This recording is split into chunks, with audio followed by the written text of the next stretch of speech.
నమస్కారం. నేను doctor Sarath Babu Neelagiri, consultant orthopaedic surgeon in Hyderabad. ఈరోజు వైటమిన్ డి గురించి మనం తెలుసుకుందాం. వైటమిన్ డి అనేది మనకు చాలా ప్రధానంగా మన బోన్ స్ట్రెంగ్త్ మెయింటైన్ చేయడానికి ఉపయోగపడుతుందన్నమాట.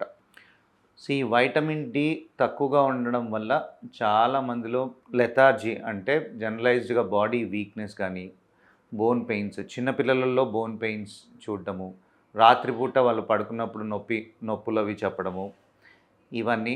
పెద్దవాళ్ళలో అయితే ఆస్టియోపోరోసిస్, ఆస్టియోమలేసియా అనే కండిషన్స్‌కి ఈ వైటమిన్ డి డెఫిషియన్సీ దారితీస్తుంది. చాలా మట్టుకు ఇప్పుడు పరిశోధనల్లో తేలింది ఏంటి అంటే, vitamin D deficiencies associated with క్యాన్సర్‌తో కానీ, కార్డియోవాస్కులర్ డిసీజెస్ గుండెకు సంబంధించిన జబ్బులతో కూడా, అండ్ కొంతమందిలో డిప్రెషన్‌కి కూడా గురి చేయడానికి అవకాశం ఉంటుంది. సో, ఇది మనకి ఎలా తెలుసుకుంటాం విటమిన్ డి డెఫిషియన్సీ ఉంది అంటే, బ్లడ్ టెస్ట్.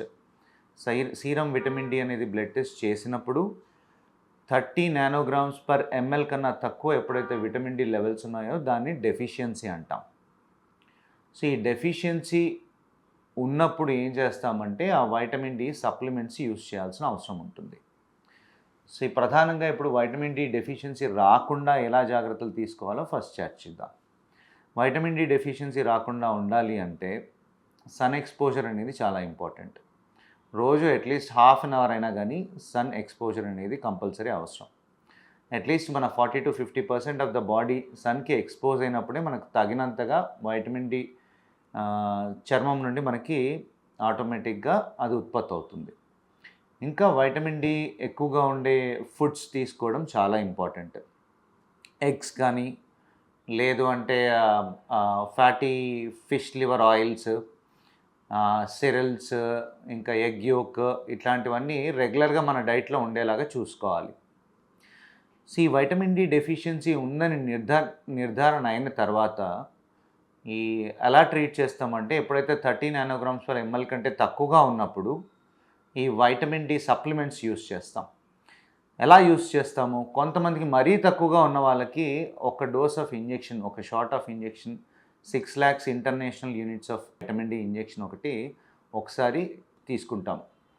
తర్వాత రెగ్యులర్గా ఈ 30 నానోగ్రామ్స్ పర్ ఎంఎల్ వరకు ఈ వైటమిన్ డి రీచ్ అయ్యే వరకు ఏజ్ని బట్టి, వాళ్ళ కండిషన్ని బట్టి మనం వైటమిన్ డి సప్లిమెంట్స్ యూజువల్గా 6,000 ఇంటర్నేషనల్ యూనిట్స్ పర్ డే, రోజు 6,000 international units per day tablets తీసుకోవడం కానీ, లేదు అంటే 60,000 international units weekly once tablets తీసుకుని అది 30 నానోగ్రామ్స్ పర్ ఎంఎల్ రీచ్ అయ్యే వరకు అలాగా వాడిన తర్వాత మెయింటెనెన్స్ డోస్ అంటాం.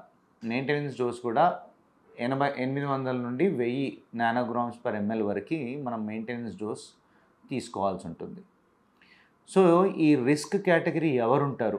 ఎక్కువగా అంటే 65 సంవత్సరాల పైబడిన వాళ్ళల్లో వైటమిన్ డి డెఫిషియన్సీ ఎక్కువగా ఉండే అవకాశం ఉంటుంది. సో, వాళ్ళలో విటమిన్ డి డెఫిషియన్సీ రాకుండా ఉండడానికి ముందు నుండే మనం 800 నుండి 1000 grams international units per day vitamin D tablets అనేవి రెగ్యులర్గా తీసుకోమని అడ్వైస్ చేస్తూ ఉంటాం.